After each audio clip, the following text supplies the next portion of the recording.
এভাবেই খোদ থানার ভেতর চিহ্নিত মাদক কারবারির কাঁধে হাত রেখে গান গাইছেন খোদ পুলিশ কর্মকর্তা। কোনো সিনেমার দৃশ্য নয়, সামাজিক যোগাযোগ মাধ্যমে তোলপাড় সৃষ্টি করা এমন এক ভিডিওতে মেতেছে পুরো নেট দুনিয়া।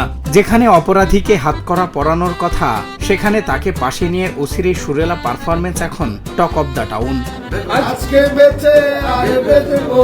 বছরের পর বছর ধরে অপরাধের অন্ধকার গলিতে হারিয়ে যাওয়া একটি মানুষকে কি শুধুই শাস্তি দিয়েই ফেরানো সম্ভব? হয়তো না। আর সেই মানবিক বোধ থেকে জন্ম নিয়েছে এই অসাধারণ মুহূর্তটি। ওসির মুখের চওড়া হাসি আর অপরাধীর চোখে অনুশোচনা স্পষ্ট করে দেয়, ভয় দেখিয়ে নয়, ভালোবাসার সঠিক দিশা দিয়েই একজন মানুষকে নতুন জীবনের স্বপ্ন দেখানো সম্ভব।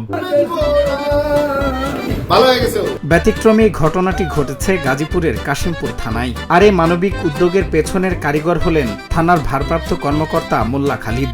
একজন চিহ্নিত মাদক কারবারিকে শুধু আইনের খাঁচায় বন্দী না করে তাকে স্বাভাবিক জীবনে ফিরিয়ে আনার এক অভিনব পদ্ধতি এটি। ওসির এই ভালোবাসার ডাকে সাড়া দিয়ে অপরাধীরাও যেন সবার সামনে শপথ নিলেন আর কখনো মাদকের অন্ধকার পথে আর পা বাড়াবেন না।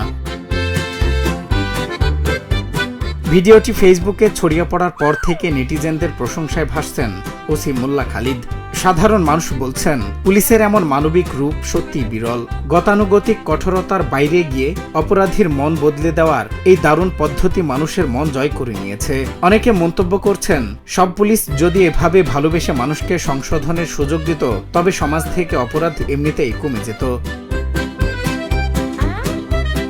শাস্তির চেয়ে সংশোধন যে অনেক বেশি শক্তিশালী, ওসি মোল্লা খালিদের এই উদ্যোগ যেন সেটাই প্রমাণ করল। খোদ থানার ভেতর থেকে শুরু হওয়া এই ভালোবাসার সুর কি পারবে কাশিমপুরের গণ্ডি পেরিয়ে পুরো দেশের অপরাধ দমনের চেনা ছবিটি বদলে দিতে? এই প্রশ্ন এখন অনেকের। সজল বিশ্বাস, বাংলা টিভি।